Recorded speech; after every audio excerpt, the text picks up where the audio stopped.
It was Christmas Eve, and the Okafor family, Papa, Mama, and their three children, Chidi, Ada, and little Uche, were packed into their old Toyota Camry, making the long trip from Lagos to their ancestral village in eastern Nigeria. The air was filled with excitement as they sang Christmas carols and counted down the hours until they would see their extended family. The village Umuaku was a place of memories and tradition. Papa had grown up there, and every Christmas they returned to reconnect with family and honor their roots. But this year would be different. When they arrived, the village was alive with festive preparations. Children playing, women pounding yam, and men roasting goats. The family house stood tall, a reminder of Papa's late father who had built it. Waiting for them was Uncle Okoro, Papa's older brother, a man known for his grit and short temper. Welcome, Uncle Okoro said with a sly smile. You have come just in time, but I hope you didn't forget that this land belongs to me. Papa frowned. What do you mean, Okoro? This house and land belong to all of us. Father made that clear. Uncle Okoro's smile vanished. You've been in Lagos too long. You think you can come back here and take what is mine. This land is mine alone. The air grew tense. Mama held Uche close and Chidi whispered, Papa, what's happening? The next day, as the Okafor family unpacked, Uncle Okoro returned with a group of young men, his hired thugs. They marched onto the land carrying sticks and machetes. Leave now, Uncle Okoro shouted, or I will make you leave. Papa stood his ground. This is our father's land. You have no right to chase us away. Suddenly, one of the thugs swung a stick at Papa, but Papa dodged. Chaos erupted. The men began pushing, shouting, and fighting. Papa defended himself, but the thugs outnumbered him. Mama screamed, and Chidi picked up a rock, throwing it at one of the attackers.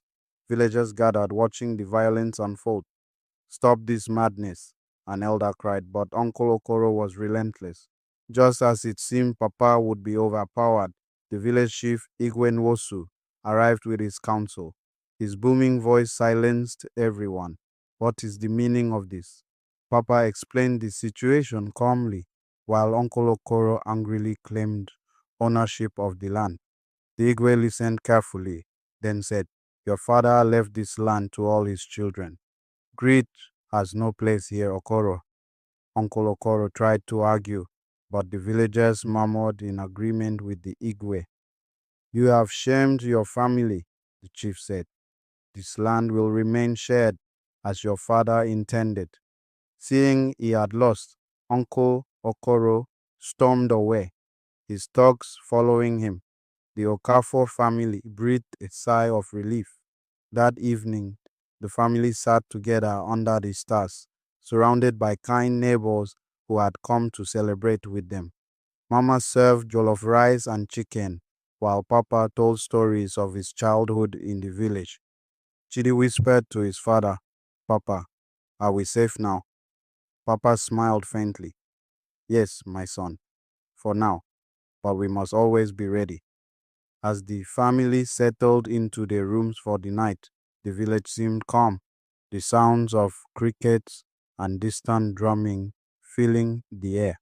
But outside in the shadows of a tall palm tree, Uncle Okoro stood watching the house.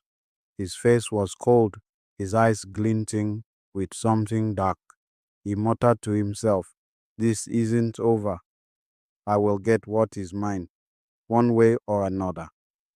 In his hand he gripped a small machete, the blade catching the faint moonlight.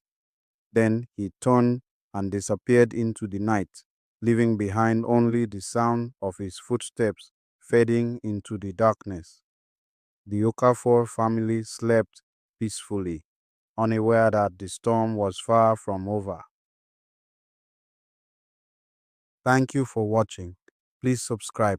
Turn on the notification button to watch out for more videos. Like and share our videos.